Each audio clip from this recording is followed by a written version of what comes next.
Hola nuevamente. ¿Ya terminaste el bloque teórico en el que aprendiste la diferencia entre analógico o análogo y digital? ¿Qué es la frecuencia de muestreo, la tasa de bits, la impedancia, las características de una señal, Fourier, etcétera? Ahora vamos a hablar de algo más práctico. Vamos a hablar de cómo se conectan las cosas en un estudio.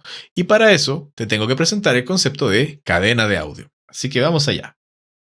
La cadena de audio es una secuencia de dispositivos que nos permite ingresar, procesar y monitorear señales de audio. Dado que hay un mercado gigantesco de equipos y de combinaciones posibles, voy a explicarte los puntos o funciones principales de la cadena y tú vas a tener que identificarlas en tus equipos. De hecho, una primera pregunta que puede surgir es qué parte de mi cadena va a ser digital y qué parte analógica. Y eso va a depender precisamente de lo que tú tengas disponible. ¿Ok? Lo importante es que tú sepas qué función o qué parte está en cuál de tus equipos. ¿Ok? Así que vamos a hablar un poquito de en qué consiste cada uno de estos bloquecitos. El primero es el micrófono o la entrada de línea de instrumento. ¿Cómo funciona esto? Un micrófono es un transductor mecánico eléctrico, porque el fenómeno acústico son partículas que chocan y eso es un fenómeno mecánico. Y nuestros electrones que bailan felices en nuestro circuito es un fenómeno eléctrico. Y el micrófono es este portal interdimensional entre las dos energías. Distinto es cuando yo tengo un teclado que tiene una salida de línea o tengo una guitarra eléctrica que es una señal de instrumento que tienen ciertas características de impedancia y voltaje levemente distintas que requieren de una entrada aparte. Algunas interfaces automáticamente se adaptan a una entrada de línea o un instrumento y tienen un solo conector. En otros casos tienes que seleccionarla con un botón o una palanca o están separadas. Va a depender de cada sistema. Lo importante saber es que hay señales de línea, hay señales de instrumento y hay señales de micrófono y tienes que saber al momento de conectar que estés conectando en el lugar correcto. El preamplificador, como su nombre lo indica, es una amplificación previa. ¿Previa a qué? A todos los procesos que quiero aplicar. ¿Por qué existe este bloque? Bueno, la señal de un micrófono, por ejemplo, es del orden de los milivolts. Y yo necesito procesar bastante. ¿Por qué es conflictivo que una señal sea pequeña? Porque a medida que aumento el número de procesos, aumenta el ruido. Y si mi señal es muy pequeña, se va a ir escondiendo en el ruido y después no vamos a poder separarla de ese ruido. Entonces se amplifica. Ahora, esto es una amplificación en voltaje, porque como vamos a ver más adelante, la etapa de amplificación es más orientada a la corriente. Entonces es muy importante que este proceso sea correcto, sea bueno, porque recibimos una señal débil y tenemos que hacerla fuerte. Y dado que estas señales son frágiles, hay tanta conversación y tanto equipamiento de preamplificación disponible. Porque ahí es donde se habla mucho del color de un preamplificador. Porque igual se producen alteraciones a la señal, pero algunas de esas son deseables y otras de esas no lo son. Así que ahí uno va eligiendo el equipo que le guste más. Ahí puede haber atúos, transistores, circuitos operacionales, etc.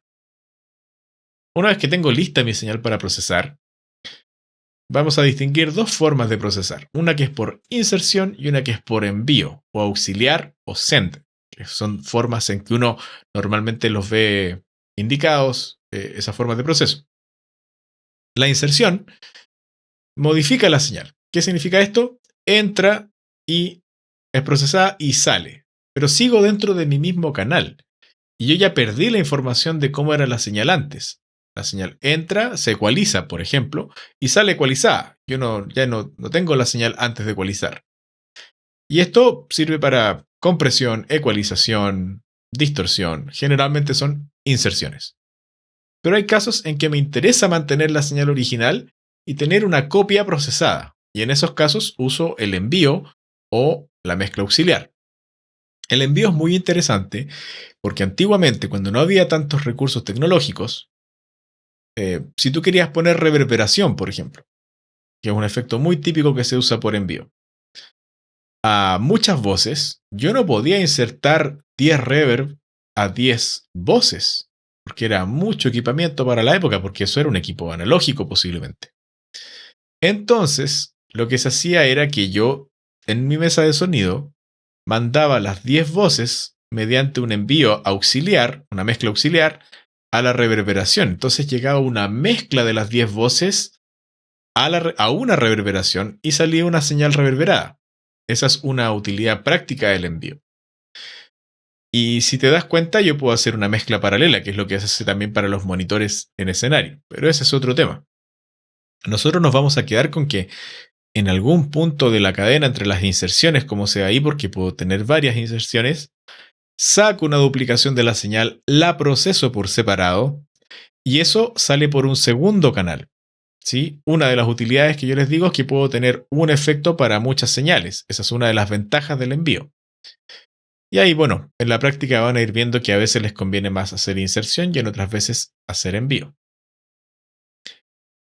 Y esto tiene que juntarse porque al final, si yo tengo 10 envíos y tengo muchas señales de audio, no puedo sacar las 40 todas por separado. Así que llego a un mezclador, que sería una suma de estas señales, ¿cierto?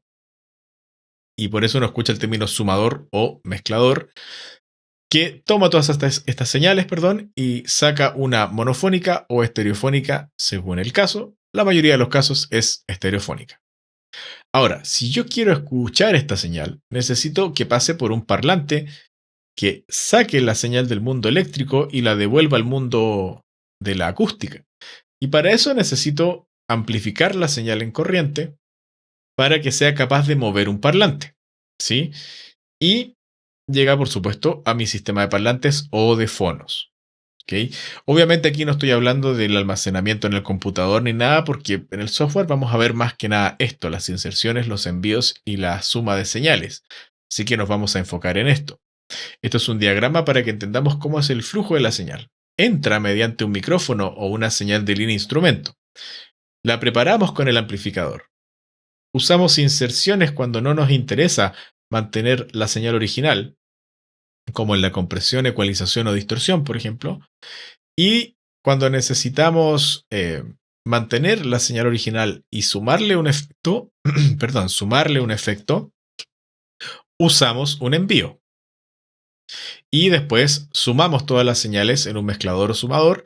Y para reproducirlas usamos un amplificador en corriente, en este caso, que nos permite mover un parlante y escuchar lo que estamos haciendo. Esta cadena de audio nos permite tener un orden mental al momento de trabajar con el software de audio, lo cual vamos a ver en las aplicaciones prácticas.